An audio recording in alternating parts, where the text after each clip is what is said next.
Hello, welcome. Today we're going to tie up a Carter's rubber leg dragon. This is a wonderful early season panfish fly for panfish and crappie around here in the Midwest. But at the same time, don't relegate it to just the springtime. This is an excellent fly even around in the summer. Very, very standard materials that we're going to use. This is a standard 3X streamer hook. Rabbit fur for the tail. You could also use marabou. A chenille body, some rubber legs, and some bead chain eyes. We're going to use a black hen hackle for the collar on this, but if you wanted, you could use guinea fowl or even like a speckled hen hackle if you wanted to have a little bit more color in it. So let's go ahead and get started. So we're going to mount our hook in the vise here. The rubber leg dragon is tied with just a standard streamer hook. This is a 3X long streamer hook. This happens to be a Mustad 9671. We're going to take our thread. I'm just using a 70 Denier UTC thread in black. We're going to attach that thread right behind the eye of the hook. We're going to advance that thread down the hook shank about 2 to 3 eye lengths, just putting in a little bit of a thread base. And we're going to turn around and bring our thread back to about an eye length behind the eye of the hook. This is where we're going to tie in our bead chain eye. When we tie the bead chain eye here in, what we want to do for this particular fly is make certain that the cross piece of that bead chain is an eye length behind the eye of the hook. A lot of tiers get this a little bit confused because they think that to have the beads a eye length behind the eye of the hook here means that you have to have an eye length between the back of the eye here and the front of the bead itself. What we want is an eye length from behind the eye of the hook here to the actual cross piece of the bead chain. That's going to give us the appropriate amount of space we need for just a nice little dubbed head to finish off this fly. We're going to go ahead and put some under wraps around the thread to lock that in. We'll advance our thread down the hook shank. You don't have to have touching turns here. We're not trying to lay in a base layer of thread. You just want to get it close to the end of the shank, just past the barb of the hook. Now I like to take a little bit of head cement, and this is Fly Tight head cement, which is a thinner head cement, and put it right underneath the bead chain and on top. What that will do is it will soak down into those thread wraps and then cure nice and hard right in the middle. It just keeps the beads from breaking away and starting to roll around the hook shank when you're fishing the fly. It just helps it last a little bit longer. We're going to tie in our tail. For the tail piece, we're using just rabbit fur off of a rabbit hide right here. If you don't have a hide, you only have zonker strips or access to zonker strips, then you can get those and just trim the hair off of that to make your tail. What you want to do is you want to cut a fairly good sized clump of hair off of the hide, trying to keep the tips of those hairs nice and even. Again, when you're doing this, you don't want to, until you get used to this, you don't want to do a lot of kneading back and forth, especially moving back and forth with this clump of hair, because if you haven't worked with this material before, you'll lose control of it and have a mess. So you're better off just maybe having it too thin than trying to get too much and work with it. Once I have a clump and I'm ready, I'm going to set it right up here on the hook shank. I can trim some of this off. I'm going to set it on the hook shank like this, and I'm going to get one collecting wrap around it. I'm going to start pulling on my thread a little bit like this, a little tighter and tighter, to really compress those hairs along the hook shank as I'm wrapping down to the end of the hook shank right here. Now, with those locked in right here on the hook shank, I'm going to go ahead and kind of stroke my fingers off the tail, pulling out any loose fibers. You want to set these aside because we're going to need those.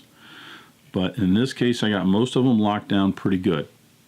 Sometimes you wet your fingers to help get some of those flyaways under control. Sometimes when you're wrapping on that, it's going to pull the tail to the far side of the hook shank here.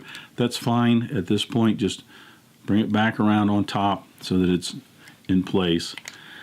I'm going to go ahead and run my thread down, I should say up the hook shank, down the hair a little bit, touching turns to just collect that a little bit.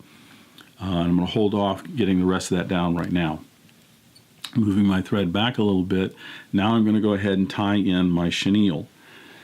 The chenille is just a large rayon chenille like this. You could use a nylon chenille or something else if you like, even dub your own body if you would rather. I'm going to pull some of the fluff off the end to expose these core fibers like this. When I tie those in, I want to make certain that I'm lashing down all the way right to the material, right back at the back here. And the reason for that is that when I start to wrap this, I'm actually applying the chenille to the body right away. I don't have a wrap or two of thread to get down before the chenille actually is making the body.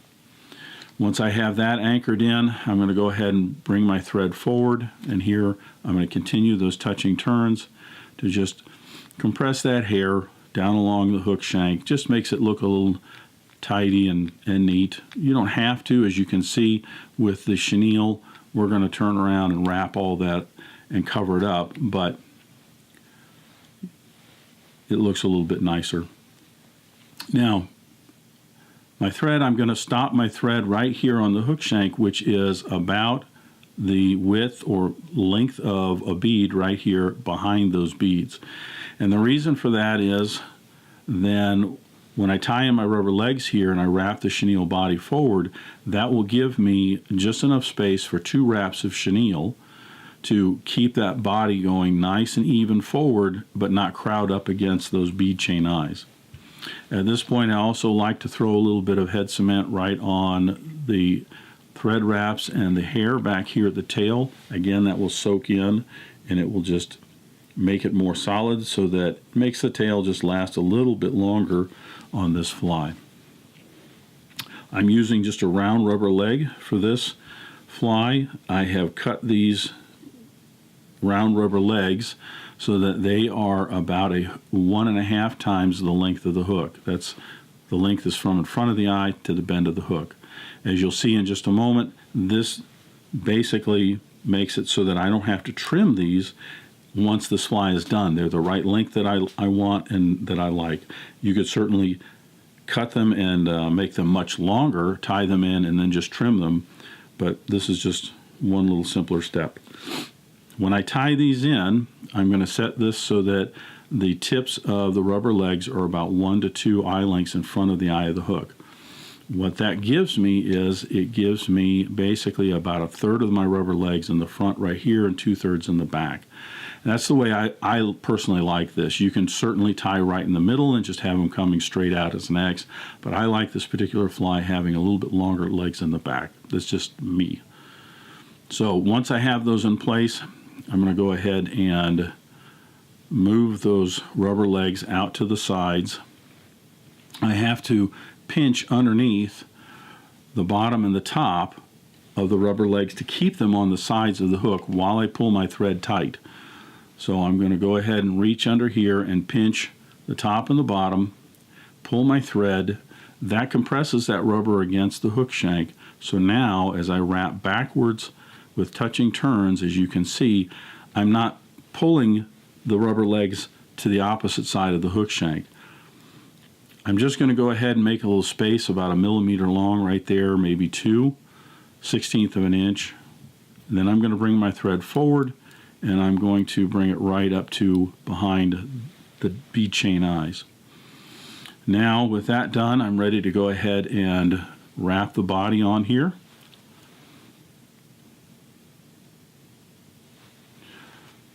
I go ahead and start wrapping this in back here, and I'm keeping each of those turns tight up against the previous one. What that's going to do for me is when I get my 4th wrap in here, right here, I have just a little bit of space right in front of those legs. If I put one more wrap in here, Now I'm jamming material right up behind the legs, and the legs are going to stick out perpendicular. I don't want that. I want them to actually sweep back a little bit.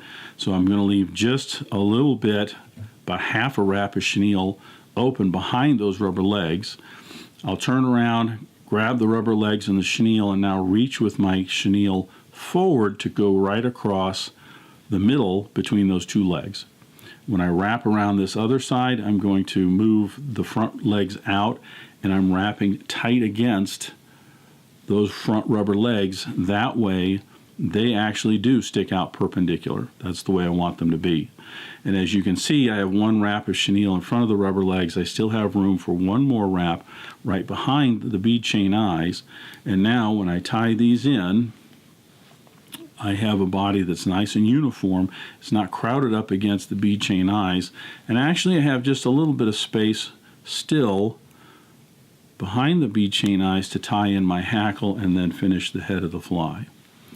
You can fuss with these a little bit if you want, but for the most part they're going to stay where they're at.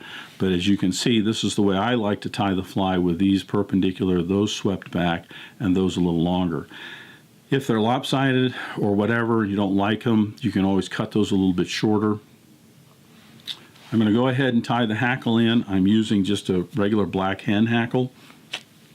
If you don't have this, you could certainly use like a schlappen feather, or even a rooster neck feather or something like that. It's just, you want something kind of webby. I like the hen because it has more barbules in between the barbs, and it's a little bit webbier than like a rooster hackle, but use what you have. I'm going to go ahead and tie this in by the tip. So I'm going to grab the tip with my hackle pliers like this, and I'm going to stroke the other barbs backwards, and that's going to basically free up the tip for me so that I can tie that tip in right here behind the bead chain eyes. Get a few wraps in there. I'm just going to fold the tip back, get some more wraps on it just to secure that in. Again, this isn't a nice, tidy, neat little trout nymph or wet fly or soft hackle or anything like that. It's just kind of a buggy mayfly imitation. So if some things kind of stick out a little bit or aren't quite even, that's fine. I'm going to go ahead and sweep these fibers back as I wrap 3 turns right behind the bead chain eyes. If your feather's a little bit longer, certainly you could do 4 if you want. This one is just a little bit longer, so I'm going to go ahead and do 4. I don't really want the fluff web stuff in there. I'm going to go ahead and anchor that feather in, 2 or 3 more wraps. Now I'm going to go ahead and cut the remaining feather off like that. I'm going to go ahead and sweep feather fibers back and a few wraps just to get them laid out going backwards. Now we're going to go ahead and dub the head of this. I'm going to take, you end up with kind of extra rabbit hair that you're trimming off for your tails that occasionally get messed up, so you're going to have a lot of this sitting around. And I'm going to go ahead and dub just a long, sparse dubbing noodle on here.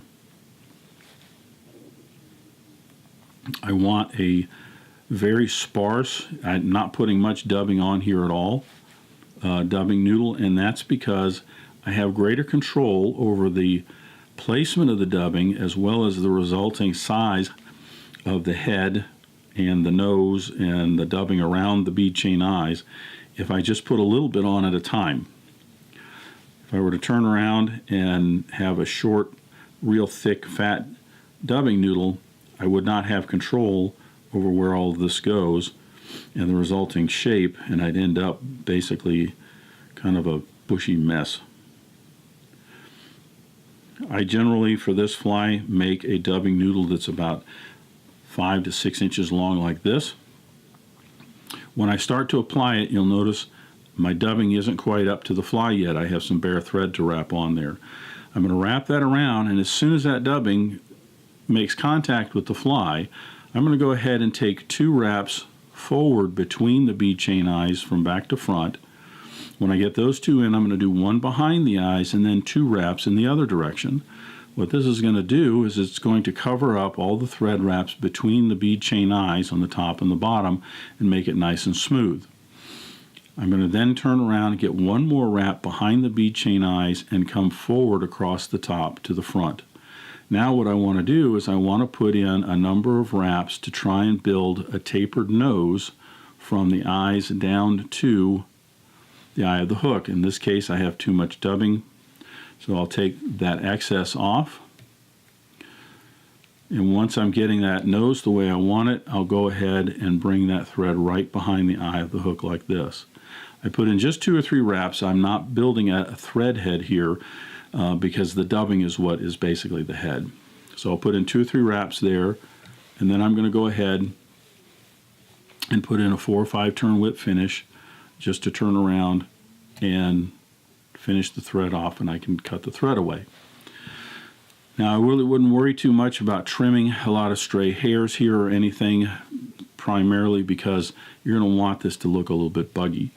In this case, because that does look like it's a little bit more wrapped on there, and I want it to be a little smoother, I'm just going to take a little Velcro dubbing tool here, and I'm just going to run this from the front to the back like that, and just try and pull out some of that hair to smooth the whole thing off with just a little bit. Underneath, I'm going to do the same thing. I just want to turn around and pull some of that hair out just to make it look more natural, a little smoother. And ultimately, I don't think it matters. If you were to turn around and just throw that in the way you had it just a second ago, it would still fish well. It would be a good fly. So we're going to go put just a half a drop of head cement right where the thread wraps are.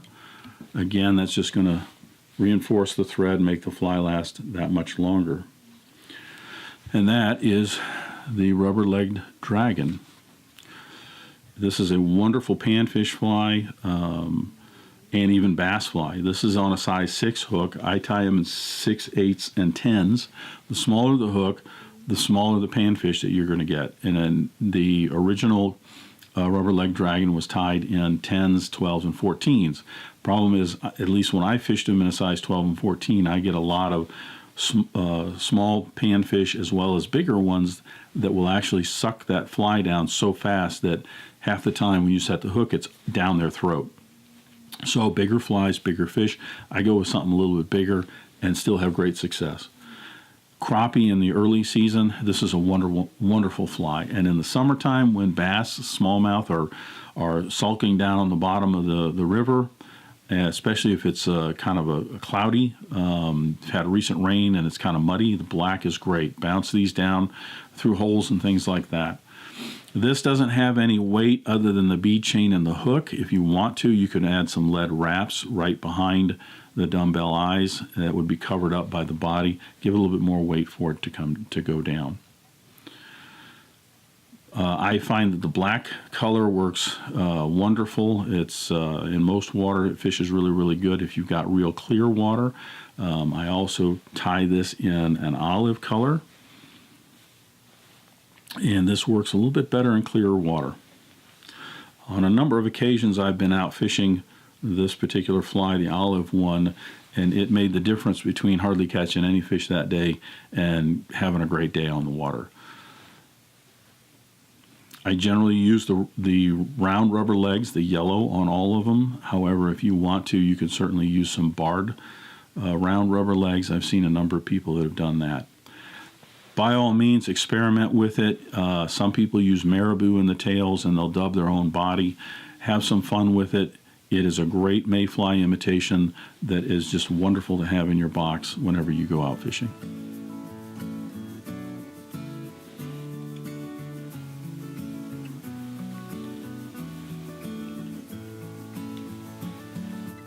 Thank you for watching this video.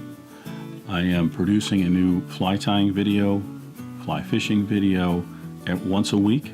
If you like what you see on this channel, please support me by hitting that subscribe button, and don't forget to hit the notification icon so that you get notified whenever I put out new videos. Again, thank you. Have a good day.